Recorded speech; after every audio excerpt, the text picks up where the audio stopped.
कर लिया फाइनल, आपने सैंपल ऑर्डर करने हैं। अब ये सैंपल क्या चीज होती है यार, देखो आपने उनसे प्रोडक्ट को फाइनलाइज कर लिया और डेफिनेटली आपने अपनी प्रोडक्ट का वेट, अपनी प्रोडक्ट का डिजाइन, अपनी प्रोडक्ट का साइज, हर चीज उसको बताई होगी। जाहिर बात है आपने कंपटीटर का, जब वो जो टॉप 10 के अंदर से जो कंपटीटर चूज किया है, मैंने आपको उसका बताया था कि जब आप चूज कर लेते हो, कंपटीटर चूज कर लेते हो, तो उसका डिजाइन आप कॉपी करते हो, 19-20 का चेंज होता है जो आप अपने यही मैन्युफैक्चर के साथ कर लेते हो, बाकी वही डिजाइन होता है, आप उसके साथ गपशप लगाकर फाइनलाइज कर देते हो। तो यार आपने सैंपल ऑर्डर करने होते हैं अपने घर में, आपको 2 सैंपल्स चाहिए होते हैं, एक एक सप्लायर का, एक दूसरे का, मतलब 2 जो फाइनलाइज किए हैं उनसे कहते हो यार मुझे एक एक ऑर्डर कर दो, मेरे घर पहुंचा दो, ताकि मैं प्रोडक्ट को चेक कर सकूं कि प्रोडक्ट की क्वालिटी कैसी है जो तुम लोग बना रहे हो, वेट वही है, मतलब एक अपनी तरफ से सेटिस्फाई होने के लिए।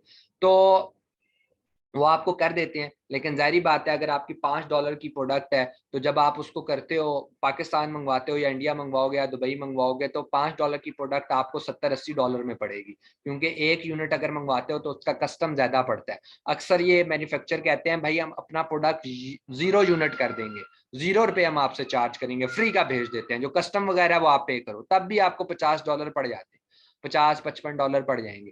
तो आपने करना क्या होता है बेसिकली, जो मेरा तरीका है काम करने का, मैं उनको कहता हूँ ठीक है मैं आपको पैसे दे देता हूँ अभी $55, उसकी वजह यह है कि अगर मैं आपको नहीं दूंगा तो आप भी श्योर नहीं हो ना, मैं उससे सैंपल फ्री का मंगवा लूं और बाद में जो उनसे ऑर्डर ही ना करूं, ये तो गलत है। कस्टम के पैसे वो बेचारा क्यों पे करे।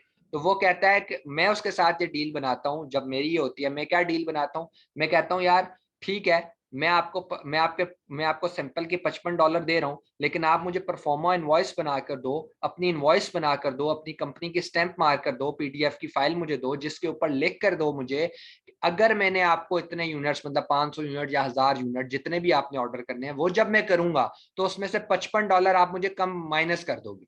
मतलब अगर मेरा $1000 वहां बिल है तो मैं आपको $1000 नहीं दूंगा, $945 बिल दूंगा, मैं $55 नहीं दूंगा। अभी तो दे रहा हूं, लेकिन अगर मैंने बड़ा ऑर्डर प्लेस किया तो मैं ये वाले 55 नहीं दूंगा, ये काट लूंगा। तो ये इस पर एग्री हो जाते होते हैं, थोड़ी सी रेजिस्टेंस शो करते हैं, रिजिड होते हैं थोड़े से, लेकिन कर देते हैं। वही बात है, वो तो आपकी निगोशिएशन के ऊपर चलती है, मैं तो इसी के ऊपर चलता हूं। मैंने आज तक कोई सैंपल ऐसे नहीं मंगवाया जिसकी परफॉर्मा इनवॉइस कोटेशन के अंदर मैंने चीजें नहीं डाली। परफॉर्मा इनवॉइसेस क्या होती हैं यार, परफॉर्मा इनवॉइसेस का मतलब होता है ये जो आपने 2 फाइनलाइज किए हैं, इसका मतलब है आप और उनके दरमियान में कोई एग्रीमेंट डन हुआ है, कोई बात डन हुई है, वर्बली बात ही डन हुई होगी, अच्छा इतने पैसों में करोगे, अच्छा इतना वेट होगा, भाई वो सारा आपने लिखवाना होता है उनसे। इस दुनिया में वर्बल की कोई वैल्यू नहीं होती, वर्बली आपने कुछ कह दिया वो उसकी कोई वैल्यू नहीं है। लीगल डॉक्यूमेंटेशन होना जरूरी है, और वो लीगल डॉक्यूमेंटेशन जब आपको अली बाबा के थ्रू मिलती है तो आपकी चैट और वो सारी चीजें वैसे ही अली बाबा रिकॉर्ड कर रहा होता है। ठीक है, चूज द बेस्ट वन, उन दोनों में से चूज कर लो बेस्ट वन कौन सा है। आप लोगों से बड़ा सिंपल एक सवाल है, क्या इस प्रोसेस के अंदर किसी चीज की अभी कमी है या आपके ख्याल से काफी है। मतलब हमने 2 फाइनलाइज किए, मैं बैठा हूं अपने ड्राइंग रूम में, मेरे टेबल पे सप्लायर ए का सैंपल भी पड़ा है और मेरे टेबल पे सप्लायर 2 का सैंपल भी पड़ा है। तो आपके ख्याल से नाउ ये डाटा इनफ है मेरे पास चूज करने के लिए कि बेस्ट वन कौन सा है, या मेरे पास किसी चीज की अभी भी कमी है। अस्सलाम वालेकुम अहमद भाई, हमें अपने कंपटीटर का भी तो सैंपल मंगवाना पड़ेगा, उसमें थोड़ा बहुत फ़र्क हुआ तो। हाँ, क्या अमाद भाई, अमाद भाई का मैसेज आया डिलीवरी टाइम। यार डिलीवरी टाइम तो पहुंच गए हैं, मेरे टेबल के ऊपर है डिलीवरी टाइम। तो परफॉर्मा इनवॉइस के अंदर जब आप सैंपल ऑर्डर करते हो तो उसकी इनवॉइस बनती है ना कि इतने दिन में पहुंचेगा, वो टाइमर चलना शुरू हो जाता है। जब आप ऑर्डर प्लेस करते हो अली बाबा पे टाइमर चलना शुरू हो जाता है, 15 दिन है, 15 दिन से माइनस का 15 दिन, इतना टाइम रह गया, 14 दिन इतना रह गया, 13 दिन, वो टाइमर चल रहा होता है। तो वो मसला नहीं होता, मसला यहाँ पर है। हमाद भाई ने बिल्कुल ठीक बात की है यार, आप लोगों को सप्लायर के सैंपल्स मिल गए, और भाई कंपेयर किसके साथ करोगे, कंपेयर करने के लिए कंपटीटर का सैंपल चाहिए। आप कंपटीटर के सैंपल के लिए आपको, आपका कंपटीटर का ग्लोबल का फंक्शन ही ओपन नहीं है अगर, तो वो तो पाकिस्तान डिलीवरी नहीं करेगा, तो आप कंपटीटर का सैंपल कैसे मंगवाओगे।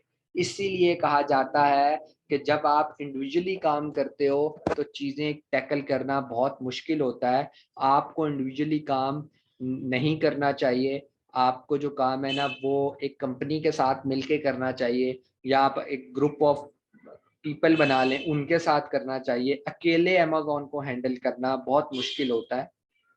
उसका ये देखें, ये हर्डल आपके सामने है कि आप ग्लोबल, अब मैं क्या करता हूँ, मेरे बंदे यूके में भी हैं। अब मेरा क्या होता है, मेरा सैंपल जाता है उन यूके के घर में, वो वहां से मुझे करवा देते हैं, टीएनटी के थ्रू भेज देते हैं, बड़ी अच्छी सर्विस है, पाकिस्तान पहुंच जाता है, और वो बाय एयर करवाते हैं, फटाफट पहुंच जाता है।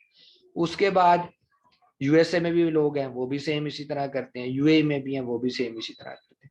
तो आपको भी इसी तरह, जब मेरा वाइज का अकाउंट बनता है, हमारा जो बिजनेस बैंक अकाउंट बनता है यूके का, वो हम बनाए, बताऊंगा कब बनता है, तो उसका जो डेबिट कार्ड होता है वो पाकिस्तान में डिलीवर नहीं करते।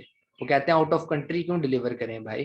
तो मैं वो यूके वाले जो हमारे मेंबर्स हैं उनके घर भेज देता हूँ, और फिर वहां से वो मुझे पिक्चर लेकर भेज देते हैं, क्योंकि कार्ड के मुझे सिर्फ पिक्चर्स ही चाहिए होती हैं ऑनलाइन के लिए, और बाकी चीजें भी मेरी हो जाती हैं, कोई इतना मसला नहीं होता।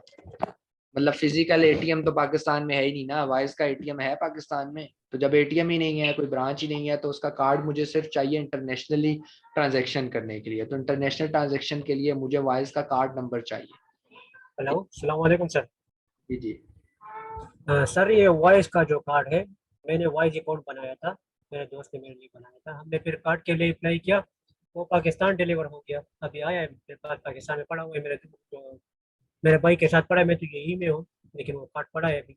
अच्छा ठीक कार्ड है, कापी आया है। ठीक है, ठीक है। मैं आपको बताता हूँ कि ये 95% केसेस के अंदर ना वो ऑर्डर ले लेते हैं। आप अभी भी आप लोग जाकर करेंगे ना, वाइज किसी और का बना हुआ है ना, तो आज जाकर चेक करना कि डिलीवर टू पाकिस्तान का ऑप्शन आएगा, वो आप क्लिक कर दें, आपका कार्ड आ गया तो सिर्फ 5% चांस है, 95% चांस है वो नहीं आएगा। आप वेट ही करते रहेंगे, महीना 2 6 महीने गुजर जाएंगे, ठीक है, अच्छा सर। कार्ड नहीं मेरे आएगा। साथ भी ये एक्सपीरियंस हुआ है, क्योंकि मैंने भी वाइस का कार्ड ऑर्डर किया था, लेकिन वो एस्टिमेटेड टाइम, डिलीवरी टाइम से अब काफी बियॉन्ड चला गया, लेकिन अभी तक नहीं रिसीव हुआ।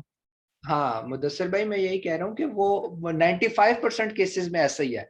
तो आप, हम इजी वे करते हैं, हम यूके ही मंगवा लेते हैं, हमें उसका सिर्फ जो सा है ना कार्ड नंबर चाहिए, और वो वाइज के अंदर से भी आपको मिल जाता है। वाइज के अंदर आप लॉग इन करें ना, तो आपको वहां पर जब आपने कार्ड अप्लाई, आपका जहाँ कार्ड इशू होगा वहां आपको कार्ड नंबर वगैरह मिल जाएगा। असल चीज वही होती है आपके लिए, आपको वो बेसिकली चाहिए होता है। और अगर कोई कार्ड में इशू भी आए तो वो आप अपने वाइज अकाउंट के थ्रू वहाँ अपील कर सकते हैं, उनसे चैट कर सकते हैं, बात कर सकते हैं, मेल्स के थ्रू कर सकते हैं। तो वैसे भी उसका हमें फिजिकल अपीयरेंस चाहिए ही नहीं।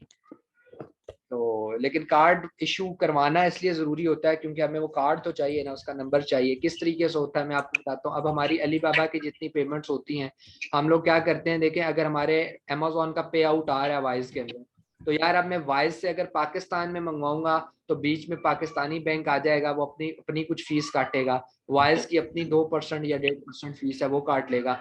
तो मैं क्या करता हूँ, मैं वाइज के ही कार्ड से डायरेक्ट अली बाबा को पेमेंट कर देता हूँ और सिर्फ जरूरत के पैसे घर मंगवाता हूँ। हमारा हर सर, ये कार्ड जो है पाकिस्तान में काम करता है कि नहीं? एटीएम कार्ड जो है वॉइस का, अगर उसमें पाउंड है। नहीं, पाकिस्तान में कहाँ काम करेगा, वाइस का एटीएम ही नहीं है। वाइस का, अच्छा, ये वाइस की कोई ब्रांच नहीं है, वाइस का कुछ भी नहीं है, ना कोई डाटा है ना कुछ है, कुछ भी नहीं है। वाइस तो नहीं चलता पाकिस्तान में, वो इंटरनेशनल ट्रांजेक्शन के लिए हम कार्ड लेते हैं। जैसे लाइक मैं बता रहा हूँ ना कि अली बाबा पे मैंने ऑर्डर करना है, मैं उसी कार्ड से ऑर्डर कर देता हूँ, इजी सीन है।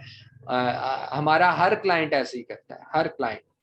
सर एक बात और, ये वॉइस का जो कार्ड है ये वीजा मशीन में बाहर काम करता है, जिस तरह हम यूरोप में जाए या यूएई में, उसमें हम उससे ट्रांजेक्शन कर सकते हैं कि नहीं? डेफिनेटली कर सकते हैं, अगर वो वाइज जो एटीएम मशीन है वो वाइज को सपोर्ट करती है, वाइज के बैंक को, तो फिर तो कर सकता है ना। वो नॉर्मल जी डेबिट सर। कार्ड है आपका, जिस तरह एचपीएल का कार्ड है वही कार्ड है। अब मैं एचबीएल का कार्ड लेके अमेरिका चला जाऊं और किसी बैंक में डालूं, वो चलेगा ही नहीं भाई। एचबीएल तो पाकिस्तान के लिए, वहां पे उसका डाटा ही नहीं है, वो डाटा के थ्रू बेसिकली सारा काम कर रहा होता है ना, तो उसका डाटा ही नहीं है वहां पर पीछे, इसलिए। तो और किसी की कोई क्यूरी है तो कर ले, मैं रिकॉर्डिंग स्टॉप कर देता हूँ।